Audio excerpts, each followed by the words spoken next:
Bienvenidos como cada martes a Mirada Política. ¿Cómo están todos ustedes? Tenemos de nuevo este espacio precioso acá en EMOL TV para darle una pausa a la contingencia y analizarla. Como siempre está con nosotros nuestro editor general, Benjamín Blanco. Benja, ¿cómo estás? Muy bien, muchas gracias. Muy contento por el día y por el invitado también. Eso, el invitado. Se los presento de inmediato. Daniel Mansuy, profesor de la Universidad de los Andes, investigador asociado del IES y, para lo que nos convoca, autor de Salvador Allende, la izquierda chilena y la unidad popular. Daniel, bienvenido a Mirada Política, ¿cómo estás? Muchas gracias por la invitación, encantado de conversar con ustedes sobre el libro. Sí, un libro que hay que decir es demasiado interesante, no solo por el personaje en sí mismo, Daniel Benja, sino que también por la relevancia que tiene analizarlo en virtud de la conmemoración de los 50 años del golpe de Estado, que vivimos obviamente en septiembre próximo.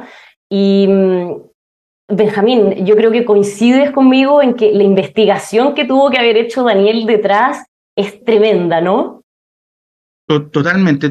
Y además reencanta también con un tema que a los 50 años uno podría percibir que creía agotado y la verdad que no está agotado. Siempre se puede seguir investigando y analizando como lo hace Daniel.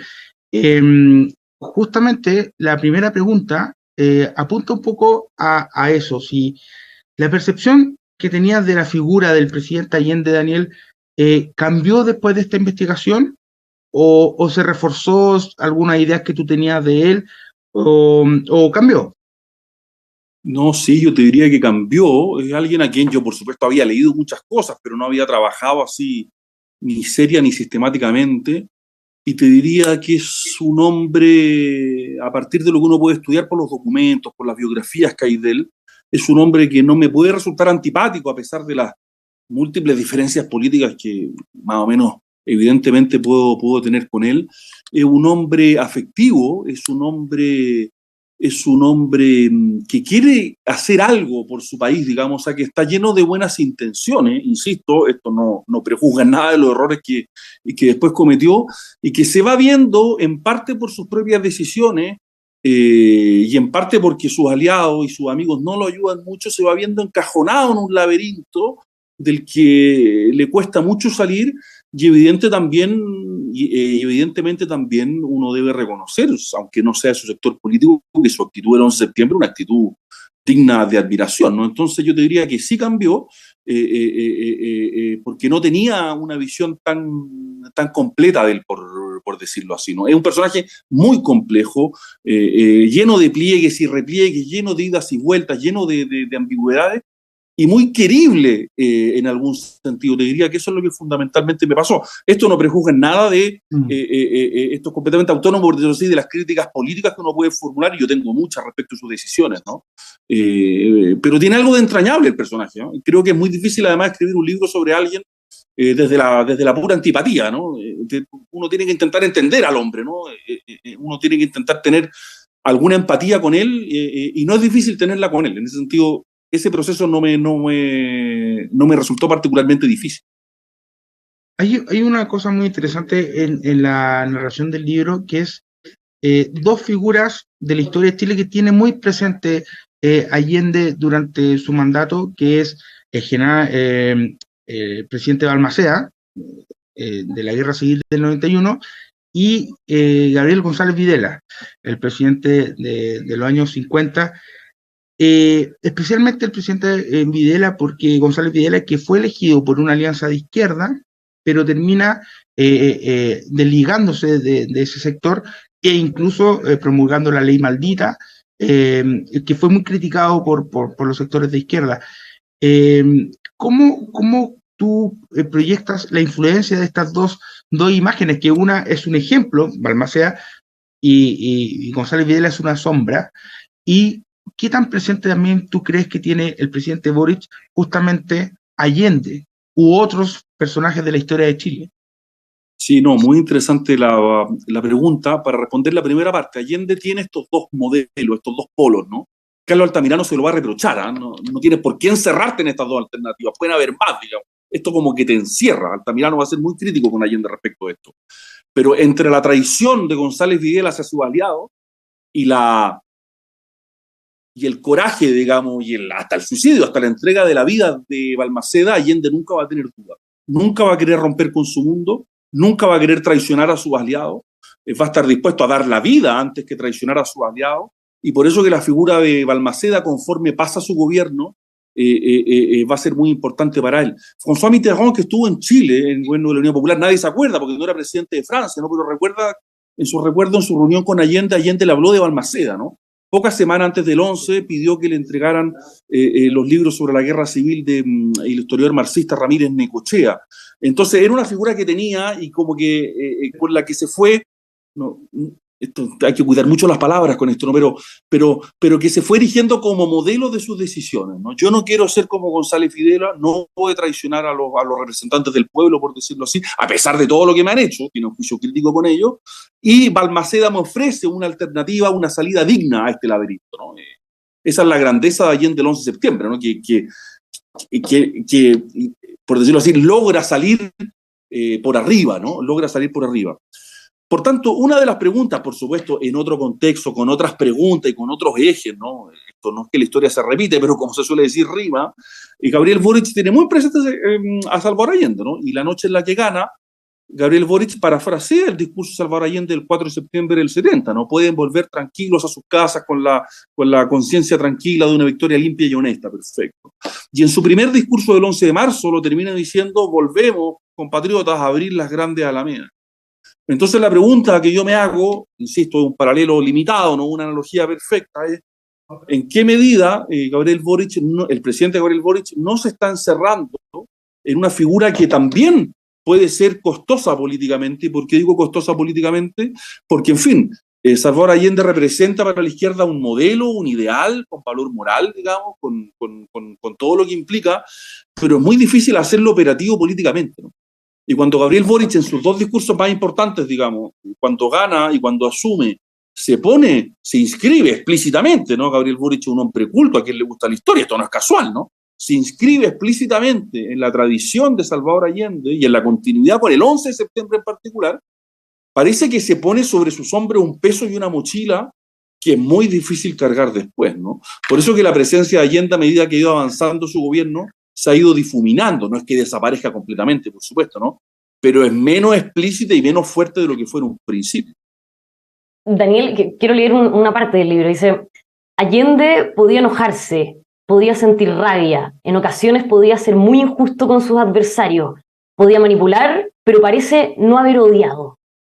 Allende, podríamos decir que era un político por antonomasia, Daniel. Su pasión era esto de negociar, discutir, trasciende con el discurso del 11 de septiembre, que podríamos también decir ahí que eclipsa en parte los errores de su gestión. Pero considerando todo esto, ¿sientes tú que se equivocan algunos sectores de la derecha en encarnar en él, en su figura, todos los males de la UP sin ponderar que su figura es más que los males de la UP? Sí, es muy buena la pregunta y tiene varias partes. Sobre lo primero, la verdad es que si tú lees los testimonios de la gente que estaba en una vereda política opuesta a Allende, la verdad es que no tienen un mal recuerdo personal de él. Nadie tiene malos recuerdos personales de él. Después, políticamente, esto es otra cosa, ¿no? Salvador Allende fue ministro de Aguirre Cerda a fines de los 30, fue parlamentario durante 3 décadas, por tanto conocía los pasillos políticos parlamentarios, había recorrido Chile por arriba, por abajo, muchas veces había sido parlamentario por el norte, por el sur, por Valparaíso, y por tanto eso dejó huella en Allende y dejó huella en sus interlocutores. Y esa frase que está en el libro donde digo que no tiene odio es por una frase posterior de su hija Tati Allende, cuando dice en alguna ocasión que nos faltó odio de clase con la burguesía, que una crítica velada a su propio padre, ¿no? Pero Allende no era un hombre formado, digamos, en el odio de clase, era un burgués, de hecho, formado en los hábitos políticos, que tiene toda la ambigüedad, por supuesto, de haber coqueteado con las teorías más bien revolucionarias y defensoras de la guerrilla, digamos, tipo castrismo o guevarismo, y en esa ambigüedad, por supuesto, están sus problemas, ¿no? Pero la crítica que alguien de izquierda le haría a Allende es que no odiaba lo suficiente, ¿no? Y es la crítica que veladamente incluso le hace su propia hija, ¿no? No odiamos lo suficiente. Y Allende me parece, hasta donde uno puede juzgar sentimientos íntimos y privados, ¿no? Yo no estoy en la intimidad de él, por supuesto, hasta donde uno puede juzgar por lo que estudia y por los testimonios. No me parece que un hombre que haya sentido odios. podía tener muchos otros defectos, pero no estaba eso en su corazón, por decirlo así. Y la sensación o la reacción de la derecha con la figura de Allende, claro, es también ambigua, ¿no? Porque, por supuesto que es el responsable de un gobierno, digamos, que a ojos de la derecha termina muy mal y termina con todos los problemas que sabemos y que, de hecho, a ojos de la derecha, insisto, justifica la intervención militar del 11 de septiembre. Y me parece a mí, el libro que a mí me sirvió mucho para entender esto es un libro de Gonzalo Vial, ¿no? Que se llama Salvador Allende, el fracaso de una ilusión, ¿no? Gonzalo Vial fue un opositor a la Unidad Popular, digamos, de la primera línea, fue ministro de Pinochet después, no, nadie puede dudar de dónde está parado políticamente, pero Gonzalo Vial dice, la persona de Salvador Allende nos debe merecer respeto, y la actitud de Salvador Allende el 11 de septiembre nos debe merecer incluso cierta admiración, porque fue un hombre valiente ese día. Entonces, lo que a mí me interesa, esto yo sé que es difícil y sé que puede sonar ambicioso, y no sé si lo logra el libro, digamos, eso tendrán que evaluarlo los lectores, pero me interesa salir de una dicotomía, digamos, maniquea, donde acá están los buenos, acá están los malos. Para la derecha, acá están los buenos y acá están los malos, y para la izquierda viceversa. No me interesa ese punto de vista, no lo encuentro operativo, no lo encuentro interesante, no me llama a escribir, no me inspira, ¿no? Me interesa comprender al personaje, ¿no? Y el personaje, como toda persona humana, tiene luces y sombras, tiene momentos mejores y peores, tiene cosas admirables y cosas menos admirables. Dicho todo eso, lo que tú dices es verdad, y ahí está el centro de la ambigüedad del legado de Salvador Allende, su discurso el 11, sus discursos, porque son varios, su actitud, la serenidad con la que habla. Si uno escucha sus discursos, esto es lo más llamativo, el hombre está sereno, está tranquilo, no está desesperado. Un hombre que sabe que iba a morir, le están bombardeando la moneda, su señora quedó en Tomás Moro, donde también van a bombardear, o sea, preocupaciones tiene el hombre, ¿no? Pero está sereno. Tiene una actitud ese día que efectivamente eclipsa, o por decirlo así, es muy difícil, y el enigma que me interesa explorar, no resolver, pero explorar, es muy difícil examinar el gobierno de Salvador Allende si no es a la luz de lo que Salvador Allende hace el 11 de septiembre. Y eso es un problema, ¿no? Porque hace muy difícil examinarlo fríamente, ¿no? Y porque como la historia, a mi juicio, no está teleológicamente determinada, o sea, no está orientada hacia un fin predeterminado, resulta que hasta el 10 de septiembre nadie sabía cómo iba a terminar esta historia, ¿no? Entonces, me interesa también examinar el gobierno en su mérito, pero sé que es un ejercicio que es difícil, ¿no? Y que para la izquierda, particularmente, por motivos muy atendibles, es muy difícil separar el gobierno de lo que ocurre el 11 de septiembre, por supuesto. El Partido Socialista fue uno de los mayores incordios que tuvo Salvador Allende en su gobierno. Él no trasciende inmediatamente después del 11 de septiembre. Justamente la izquierda, los partidos, inician todo un periodo de reflexión durante años para revisar los errores, este debate si fue un fracaso o una derrota. Y evidentemente en Chile su figura fue totalmente ocultada durante la dictadura, pero para el plebiscito del 88 tampoco, por razones quizás estratégicas de propaganda, tampoco fue tan subrayada por la Concertación. ¿Cuándo entonces la figura de Salvador Allende vuelve a lucir y a transformarse en lo que más o menos entendemos ahora? Todo esto considerando que ya con el gobierno de Lagos y con la apertura de la Puerta de Morandé 80, con el monumento, él vuelve a tener este sitial, digamos. Pero ¿cuándo los chilenos empezamos a ver en la figura de Allende algo distinto a lo que habíamos entendido antes? Sí, no, muy interesante la pregunta porque esto tiene como varias etapas, ¿no? En el plebiscito del 88 esto no se podía nombrar mucho, ¿no? Y no se podía nombrar mucho porque era alimentar la campaña del terror de la derecha. Esto yo lo escuché de niño, digamos, lo escuché en mi casa probablemente, ¿no? De que si gana el no, vuelve la UP, ¿no? Gana el no, vuelve la UP. Y la UP era como la cosa que no podía volver, que daba miedo a los chilenos, porque pensaban, supongo yo, digamos, yo era niño, ¿no? Pero, y no había nacido para la UP, pensaban en las colas, pensaban en la crisis, en fin, pensaban en todo eso, ¿no? Al mismo tiempo, el líder de la Concertación era Patricio Aylwin. Y Patricio Aylwin había sido un actor relevante, que vamos, esto es una vieja discusión histórica, pero no me interesa meterme ahí ahora, pero es evidente que Patricio Aylwin había sido un duro opositor a Allende y al final parece haberse hecho la convicción de que no había otra salida que el golpe. Entonces, era muy difícil reivindicar a Allende si Patricio Aylwin era el líder de la Concertación, ¿no? Y el Partido Socialista, al aceptar el liderazgo de Aylwin, acepta que la figura de Allende va a pasar un poco bajo silencio. Después viene Ricardo Lagos, que efectivamente lo levanta, inaugura la estatua, inaugura la Puerta de Morante 80, pero la República Laguista lo hace bajo el liderazgo de Lagos, ¿no? Entonces Lagos, la verdad es que usa a Allende, y no lo digo como crítica, lo digo porque, bueno, los políticos del pasado tienen que usarlo, esto es una constatación, ¿no? El pasado políticamente nunca es neutro. El interés de los políticos no es histórico, no es historiográfico, el interés de los políticos es cómo tal figura o tal recuerdo me sirve para mis propios objetivos, para mis propios propósitos. Por tanto, me parece a mí que la auténtica reivindicación de la figura de Allende coincide con el desplome de legitimidad de la concertación y por tanto se inicia, grosso modo, el año 2011 con las movilizaciones estudiantiles, ¿no? Ahí es cuando la nueva izquierda empieza a mirar a Allende con otros ojos, porque ya no es fruto de la renovación socialista. Lagos es un hijo de la renovación socialista, y la renovación socialista es muy autocrítica con el gobierno de Allende, le reconoce el valor, el coraje, pero hace una crítica muy severa respecto del gobierno y de los 1000 días, y Lagos es un hijo de eso, por tanto, ahí no hay ninguna confusión posible, pero para la generación que cuestiona la concertación de izquierda, cuando quiere ir a buscar una figura pura a la cual remitirse, por supuesto no va a ser Ricardo Lagos, por los motivos conocidos por todos, no va a ser un demócrata cristiano, y encuentra en el Salvador Allende una figura ideal, que está pura, que es impoluta, que además moralmente, digamos, dio un ejemplo elevado de coraje el 11 de septiembre, y por tanto me parece que el momento, grosso modo, es el 2011, y por eso no es casual, creo yo, que Gabriel Boric, cuando es electo, bueno, se pone en continuidad con Allende discursiva y retórica, ¿no? Es Gabriel Boric el gran rehabilitador de Allende, no es Ricardo Lagos, ¿no? Porque Ricardo Lagos entendía muy bien, a mi juicio mejor que el presidente Boric, la ambigüedad involucrada en reivindicar el legado de Salvador Allende de la izquierda. Un tema muy importante del libro y que bueno, se pueden hacer paralelos con el momento actual, es cómo perder el apoyo, el respaldo de las capas medias golpeó muy fuerte a la Unidad Popular y finalmente puede que haya sido uno de los grandes problemas que tuvo y por qué terminó como terminó.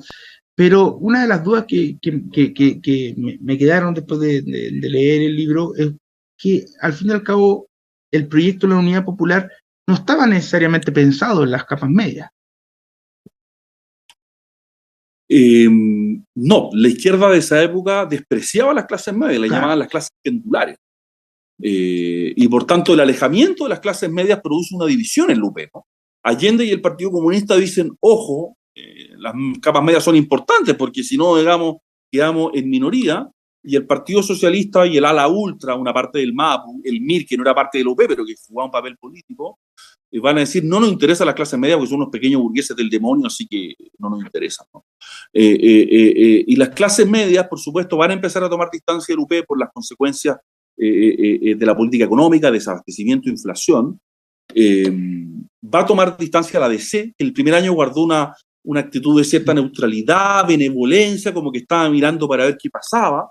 Y por supuesto las clases medias estaban políticamente representadas por la DC. Esto nos cuesta entenderlo hoy día, porque hoy día los partidos políticos ya no representan cosas, ¿no? Pero en los años 70 los partidos políticos representaban, tenían arraigo, ¿no? Usted no podía hablar con la clase media directamente, ¿no? Porque quien representaba a la clase media se llamaba Eduardo Frei Montalva. Por tanto, si usted quería las clases medias con usted tenía que conversar con Eduardo Frei Montalva, lo que era un problema para la izquierda porque era considerado como un gobernante, había sido un gobernante, digamos, proclive al imperialismo y toda la retórica sesentera, ¿no? Por tanto, ahí hay una pugna en la UP, ¿no? ¿Qué hacemos con las clases medias? Pero lo que es claro, y uno de los aspectos más interesantes de la reflexión autocrítica de la renovación socialista respecto del UP, es esta, ¿no? Una reflexión que se nos olvidó, digamos, que a parte de la izquierda se le olvidó. Cambios profundos requieren amplias mayorías, y amplias mayorías que no pueden ser circunstanciales. Tampoco pueden ser solo electorales puntuales, tienen que ser electorales, sociológicas y culturales. Porque si usted intenta hacer grandes cambios sin estar apoyado en grandes mayorías, va a chocar con uno. Y por tanto, lo que llaman Mulián y Garretón en los años 80, que son dos de los grandes intelectuales de la renovación, esa es la constitución de un bloque que ellos llaman nacional popular, que pueda convocar a grandes mayorías y que le dé viabilidad y estabilidad a un gobierno de izquierda o de centro izquierda. Y esa es la idea fascinante, a mi juicio, cuando uno la ve en los textos, que está en el origen de la concertación. Porque esos dos polos que habían sido tan antagónicos durante el UP, que son la democracia cristiana y la tradición socialista, se reconcilian porque entienden que se necesitan el uno al otro. Y la extraordinaria estabilidad de la Concertación y proyección política, que fue tan larga y tan exitosa, viene de esa idea que es muy poderosa. Por favor, esto no quita que la Concertación no haya tenido problemas, que su proyecto se haya agotado, que en fin, todo lo que uno quiera. Pero en fin, no cualquier coalición dura 20 años, digamos, y te da 4 gobiernos estables sin alternancia, ¿no? Eso tiene causas, y tiene causas que en último término son intelectuales, ¿no? Había una idea poderosa. Esa idea duró lo que duró, no se puede repetir porque la historia no vuelve atrás, ¿no? Pero evaluar la pertinencia de la concertación implica o exige evaluar la pertinencia de esa idea en el fondo.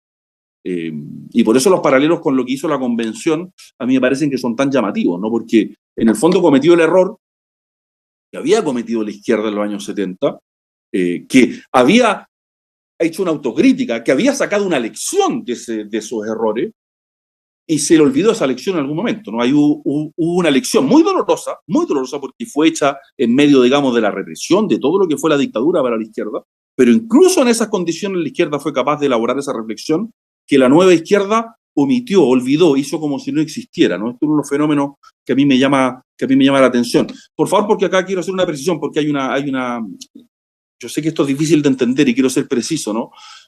Los errores del UP en ningún caso justifican el tipo de cosas que se hicieron después, ¿no? Pero creo que es muy necesario evaluar los errores de la Unidad Popular en su mérito.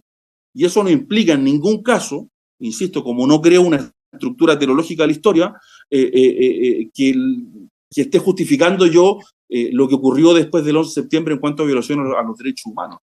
Pero la autocrítica de la izquierda, en medio de la represión, fue muy brutal. Y ese es el punto que a mí me interesa rescatar y que descubrí en esta investigación. A propósito de lo que hablabas de las capas medias, Daniel, perder el respaldo de la clase media parece el sino de muchos gobiernos. Le pasó a la dictadura, le pasó a Bachelet II, le pasó a Piñera II. Con las cosas como están, ¿crees que le está pasando al presidente Gabriel Boric? Sí, sin duda. Aprovecho a recomendar un gran libro de un historiador de izquierda, que es Marcelo Casals, sobre cómo las clases medias de hecho abandonaron a la dictadura, ¿no? Que se opusieron al UP, respaldaron el golpe y a los pocos años cambiaron de parecer, y que eso está en el origen, digamos, de la pérdida de legitimidad y la derrota de la dictadura en el año 88. Al presidente Boric le está pasando eso, a mi juicio le pasó claramente con la convención, pero incluso voy a decir algo más fuerte en el caso del gobierno actual, que por supuesto el presidente es el principal responsable, pero es más amplio que él. Están perdiendo incluso el apoyo de los sectores populares. Porque de hecho uno de los números más llamativos es que en marzo del año 73, con militares en el gabinete, colas en las calles, desabastecimiento, crisis de seguridad porque había violencia política en las calles de lado y lado, la Unidad Popular obtiene un 44%, que es una minoría, por supuesto, pero una minoría robusta. Y de hecho ese resultado fue vivido por Lupe con alegría. Fue el gobierno el que celebró y la oposición la que esperaba tener más mayoría, ¿no? La izquierda de Gabriel Boric, o la nueva izquierda, en el plebiscito de salida logró 38 puntos. En el primer año de gobierno, cuando tenía todo el envío, todo el vuelito, ¿no? Cuando todavía no había grandes problemas, al menos como los tenía el UP. ¿Qué reflexión saco yo de esto? Que pese a todas sus dificultades, que están exploradas en el libro, la Unidad Popular conservó un arraigo significativo y considerable, ¿no? Que un gobierno así, en el suelo, por muchos motivos, políticamente, económicamente, logre 44%, significa que el allendismo y que la izquierda en esa época tenía un arraigo que la nueva izquierda no se sueña tener.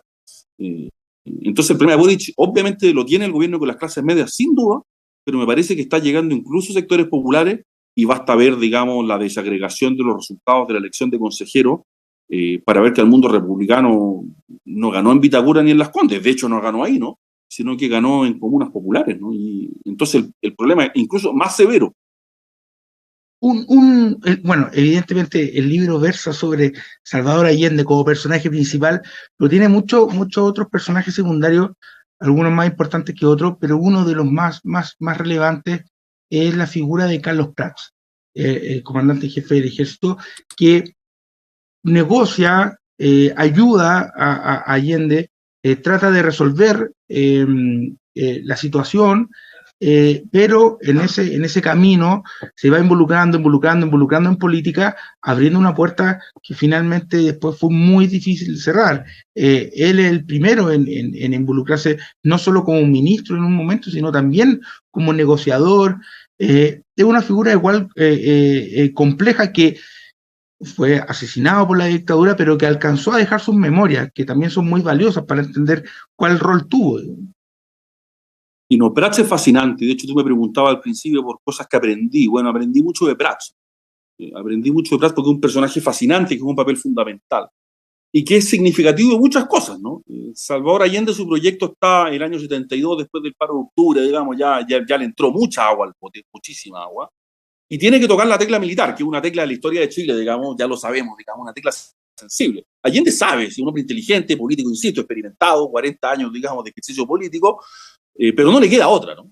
No le queda otra. Y recurre al comandante en jefe del ejército, que había reemplazado a Carlos Prats, a René Schneider, que había sido asesinado después de que fue electo Salvador Allende. Entonces aquí estaban pasando cosas, ¿no?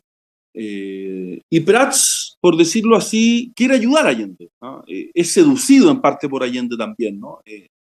Desarrollan una relación de mucha confianza, ¿no?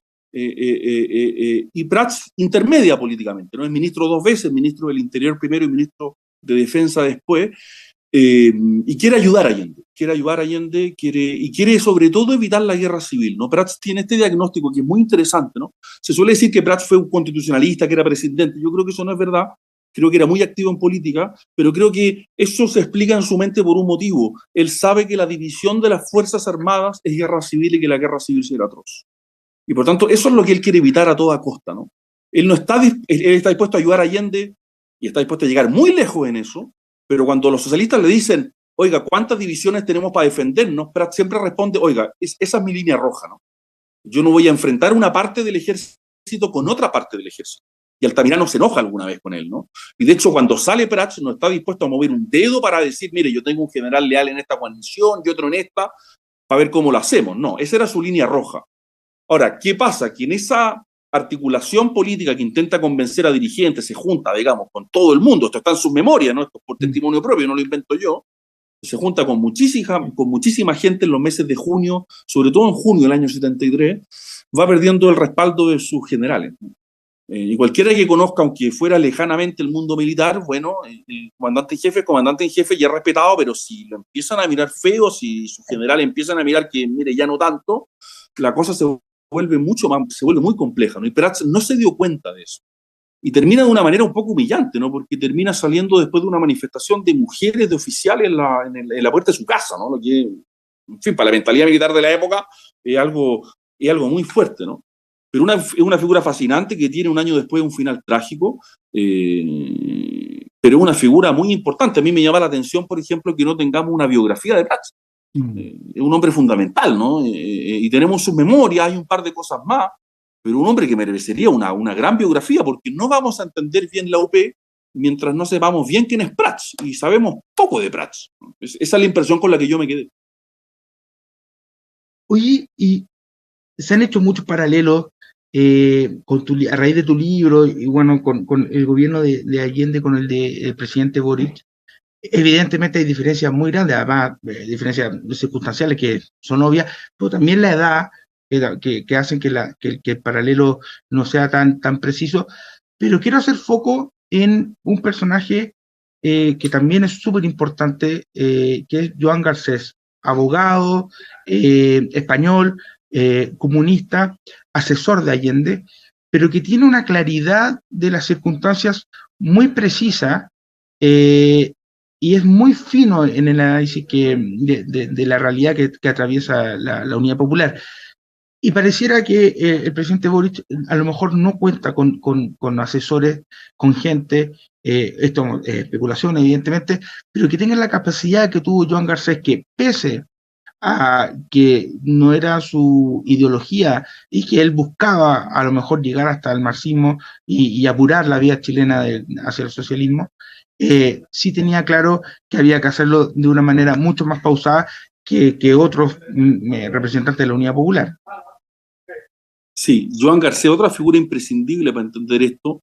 Tampoco tenemos biografía de él, estoy dándole pura pega a los historiadores, pero me encantaría leer una buena biografía de Joan Garcés. Es un hombre de buena inteligencia, bastante superior a mi juicio, ¿eh? Yo no soy marxista, él es marxista, por tanto, yo no estoy parado donde está parado él, pero es un hombre de una inteligencia claramente descollante. Y es un hombre que durante la Unidad Popular se da el trabajo de escribir. O sea, mientras asesora a Allende, un asesor es un orejero importante de Allende, ¿no? Escribe. Y no solo escribe, publica. Y publica un libro a fines del 71, que es un libro fundamental para entender lo que pasa en Lupe.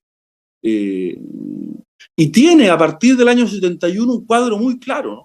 Un cuadro muy claro de lo que va a pasar si es que acaso no se mantiene el diálogo con la DC. Este es un poco su problema, ¿no? Si es que el OP no logra mantener abiertos y vivos los puentes con la DC, el escenario se va a volver bipolar, y en un escenario bipolar, en las circunstancias actuales, actuales, el año 71, la UP no tiene por dónde ganar porque todavía no tiene suficiente, no ha acumulado suficiente poder. Insisto, es un marxista, él quiere la revolución, pero sabe muy bien que para hacer la revolución hay que acumular poder primero para poder fijar el momento revolucionario. Y el año 71 le parece que la ultra, por decirlo así, el MIR y el ala radical del PS y el ala dura del MAPU, están delirando en el sentido de que creen que la izquierda tiene cómo ganar un enfrentamiento final. Entonces Garcés no es que no quiera el enfrentamiento porque es un marxista ortodoxo, pero entiende bien el problema de las condiciones objetivas y el problema de la correlación de fuerza y quiere postergarlo para el momento que sea propicio. Y en eso su análisis de una frialdad y de una lucidez que a mí me parece impresionante.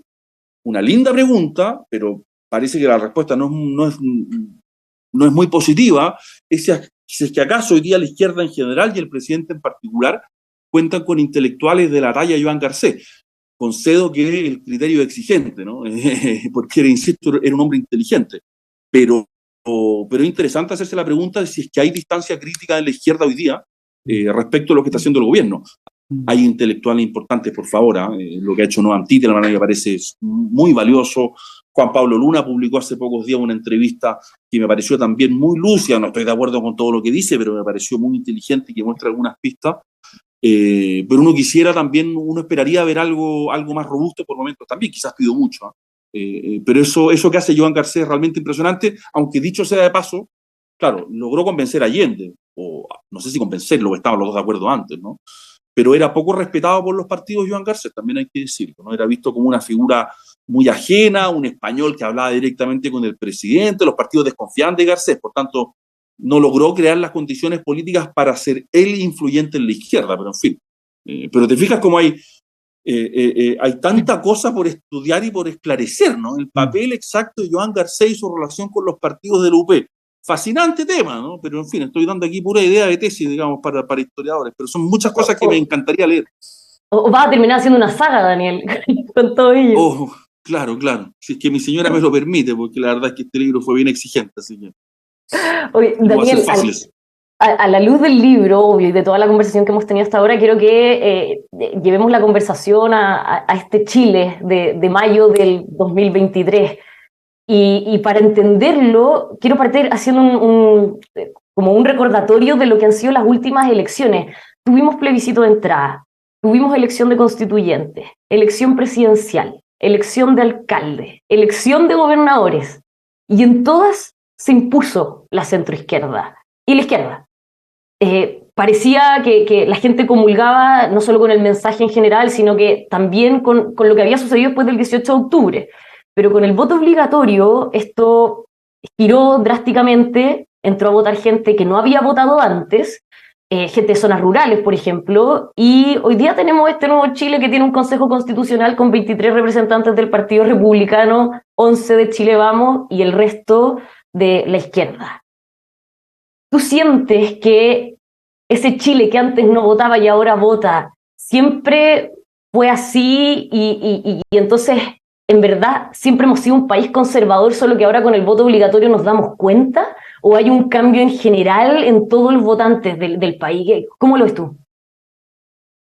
Son varios fenómenos, ¿no? No sé si el electorado general es más conservador, pero en todo caso es más despolitizado, más desideologizado, y en ese sentido sus urgencias cotidianas son más decisivas en la configuración de ese voto. Si tú tienes una crisis de seguridad, ese voto va a ser evidentemente de derecha. Pero no porque sea ideológicamente de derecha, ¿no? Sino porque los grandes discursos abstractos que tanto le gustan a la izquierda le van a parecer ociosos, ¿no? Si yo tengo un problema aquí en mi calle, en mi barrio, digamos, o la inflación no me deja llegar a fin de mes, digamos, es un voto más despolitizado en ese sentido. Por otro lado, en el escenario que tú describes también, hay que sumar algo, ¿no? todas esas elecciones la izquierda las ganó con un gobierno de derecha extraordinariamente débil. Por tanto, hubo un problema grave de decepción con el piñerismo, que fue el presidente que más votos había obtenido, el presidente de derecha que más votos había obtenido en la historia de Chile. Recuerda la euforia con la que llegó, ¿no? Porque llegó, no me acuerdo, pareció 54 puntos, ¿no? Que tampoco es tanto, pero para la derecha parecía un triunfo, digamos, realmente importante. Y ese gobierno decepcionó, ¿no? Decepcionó por motivos que sería largo detallar y que no son los que nos convocan, pero eso también es por decirlo así, un ingrediente, ¿no? Entonces, si tú te fijas aquí, yo no creo en la teoría del péndulo, o al menos creo que es más bien limitada, pero se deslegitimó la concertación, se deslegitimó la centro-derecha. El presidente Boric no respondió a las altas expectativas que generó y que él mismo fijó, ¿no? Porque el tipo de oposición que hizo parecer que los problemas eran de solución simple y no lo eran, y por tanto pagó el costo y lo pagó al contado, digamos, ¿no? Y por tanto el mundo republicano quedó con la legitimidad, digamos, que tiene de estos 4 grupos políticos ser el que quedaba con algún tipo de legitimidad. Habrá que ver cómo lo administran, habrá que ver, digamos, si es que logran administrar bien el enorme poder que recibieron, pero no es imposible, no estoy diciendo que esto vaya a ocurrir, porque esto no es un pronóstico, pero no es imposible que el 4 de septiembre haya fijado un eje político nuevo y que así como los 30 años pasados estuvieron fijados en torno al 5 de octubre del 88, que el 4 de septiembre se haya fijado un nuevo eje, ¿no? Porque si tú miras la sumatoria de la lista de centro-derecha, el mundo republicano, el Partido de la Gente, da matemáticamente el voto rechazo, ¿no? Por lo que la gran paradoja sería que lo que vimos o pensamos hace 3 años y medio, que era el gran momento político, electoral, sociológico de la izquierda, en el fondo lo que hizo fue sentar las bases de un ciclo más bien orientado hacia la derecha. Insisto, no un pronóstico, ¿no? Pero ya tenemos 2 elecciones. Faltan más, por supuesto, pero si yo fuera de izquierda estaría muy preocupado, pero extraordinariamente preocupado, digamos, ¿no? Porque son 2 elecciones donde había una diferencia, digamos, sustantiva, digamos, de más de 20 puntos, digamos. Es mucho.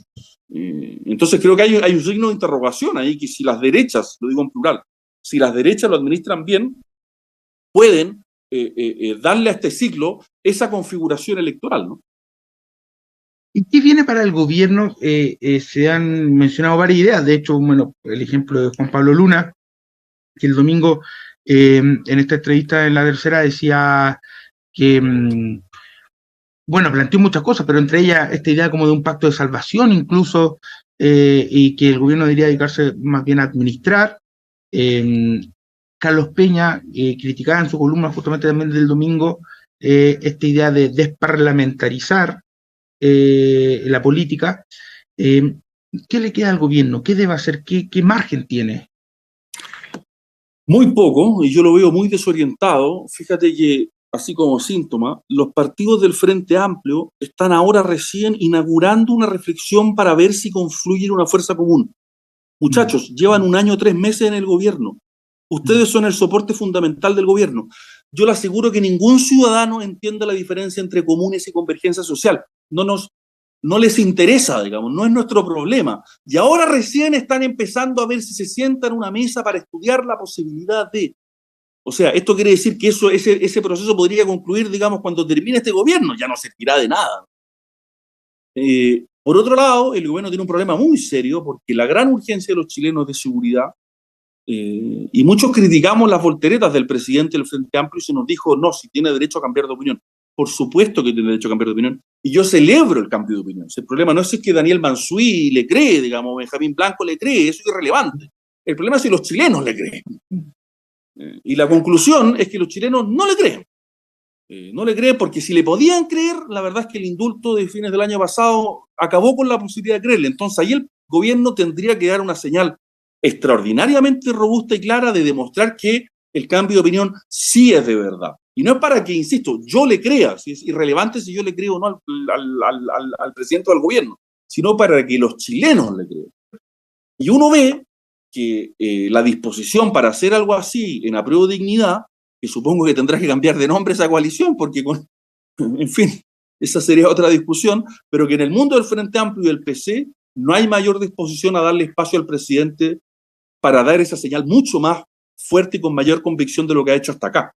Y ahí tiene un problema, ¿no? Tiene un problema, no sé si son convicciones del presidente, no sé si es liderazgo sobre su mundo, pero ahí tiene un problema, ¿no? Tiene un problema porque esa es la urgencia de los chilenos, esa va a seguir siendo la urgencia de los chilenos, y la única manera en que el gobierno logre recuperar algo de credibilidad en eso es dar señales muy fuertes.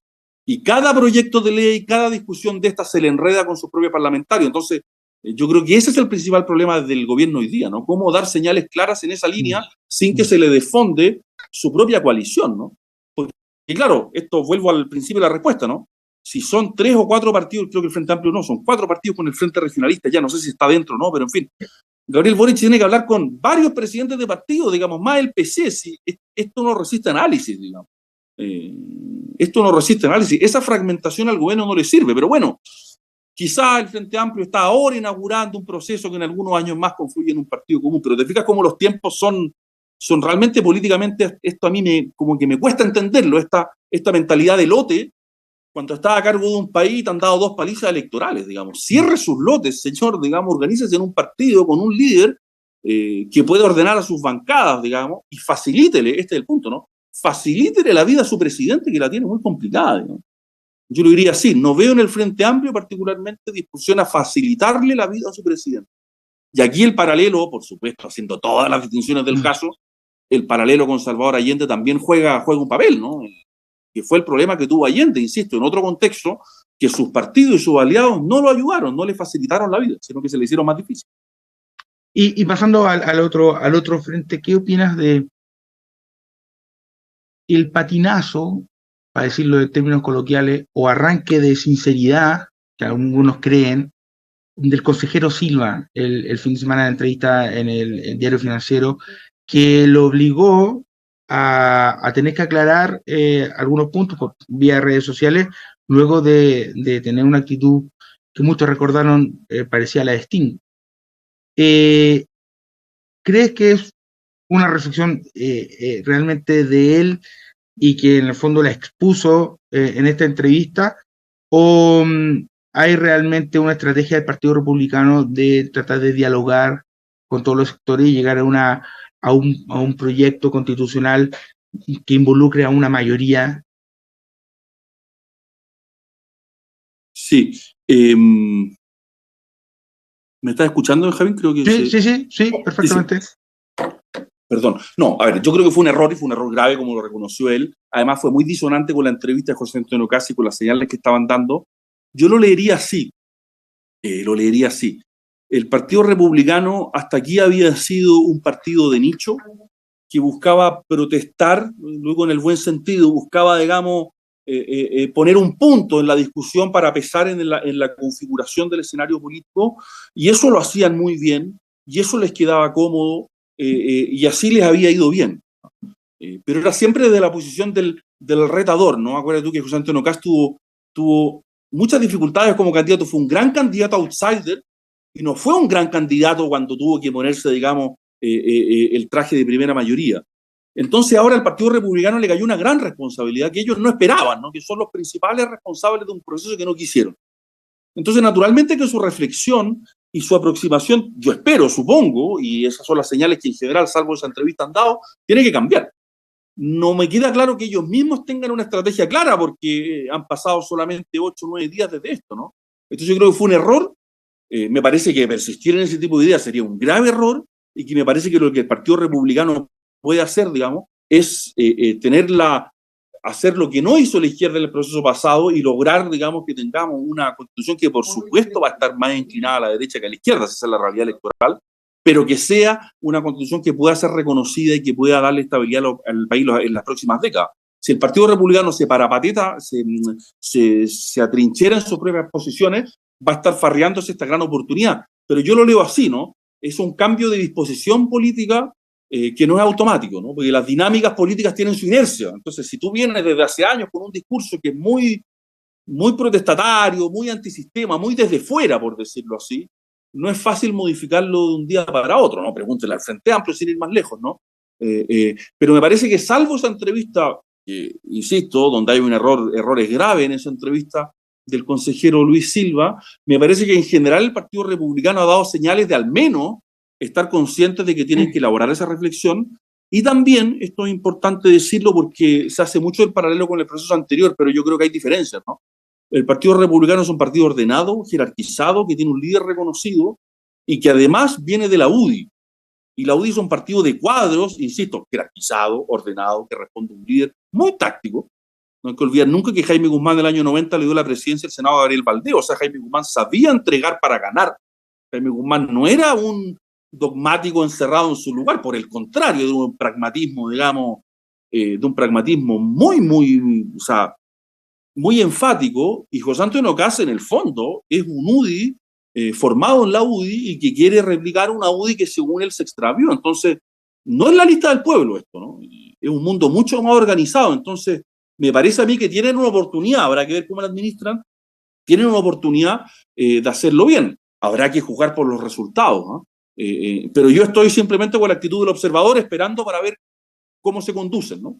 Y esa entrevista me pareció un error, digamos, y un error grave que él mismo tuvo que salir a reconocer. Daniel, para cerrar, porque lamentablemente se nos acabó el tiempo, uno piensa en lo que pasó en estas elecciones y obvio que debe ser muy difícil de digerir para la izquierda que a 50 años del golpe tengan este resultado, además del ala republicana, o sea, ni siquiera estamos hablando de los partidos Chile Vamos, pero, ok, es difícil de digerir, pero si pensamos en este arco tremendo de la historia, a la luz sobre todo de tu libro, si aún Allende es un enigma para nosotros hoy día, después de un siglo pueden haber más preguntas, ¿o no? Sí, no, y estas cosas, por decirlo así, lo que pasa con la figura de Allende es que por supuesto sigue siendo políticamente fuerte, ¿no? Balmaceda murió hace mucho tiempo y murió en condiciones trágicas y la guerra civil fue tremenda, pero los balmacedistas, digamos, como que eso no juega un papel hoy día, ¿no? No. Pero el allendismo sí, o lo que yo llamo el neoallendismo.